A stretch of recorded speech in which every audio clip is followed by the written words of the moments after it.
all of us have some kind of fear within us which stops us from achieving our potential, be it fear of failure or fear of trusting people, confidence in ourselves, being ridiculed, our goodness or love being reciprocated. So there's always fear that is underlining, and it doesn't somehow let you trust people and doesn't let you perform to your fullest. So that was one of the things. Excellent.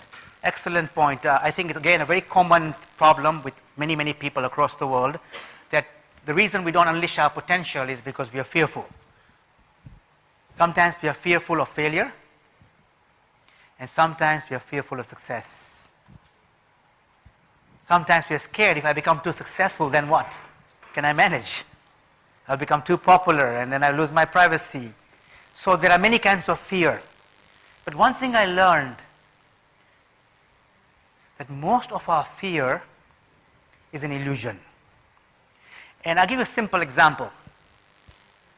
You know, sometimes you get an email from somebody, and you don't want to open it because you just know this is going to be really messy.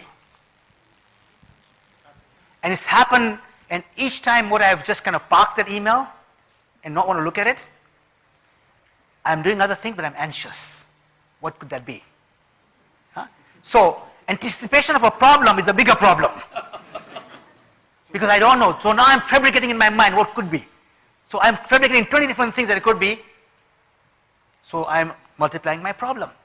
But each time I've confronted it and looked at it, it's nothing. It's nothing. So anticipation of a problem becomes a bigger problem. So fear, you know, Osho. And I look at Osho as a Sufi as well, because Sufi is something, there are no labels. The Sufis don't like labels. Christian, Jew, Hindu, Muslim is a label. So any message that is profound is Sufi, will embrace it. So Osho says it beautifully, a bird will never fly if it feared the unbounded skies. A bird will never fly if it feared the unbounded skies and miss out all the beauties the bird could see across the universe.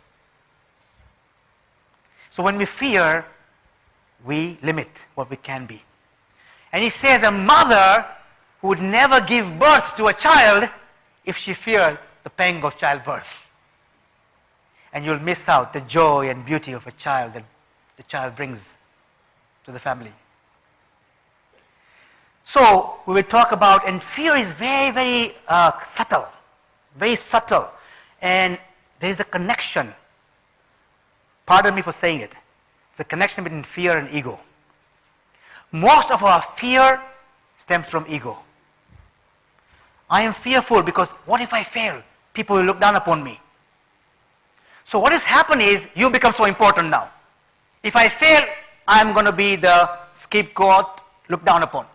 But when you forget you, when I forget me, and I go to a cause larger than self, the fear goes away. It's not about me anymore. It's not about me anymore. It's about a cause which is larger than me. So I will not fail. Maybe I will not reach my goal larger than me quickly enough, but I'll make a dent to it. I will do my contribution, and somebody else will do some contribution. Eventually it will happen. So there is no failure. So when we get ourselves out of the way, then fear in a way disappears.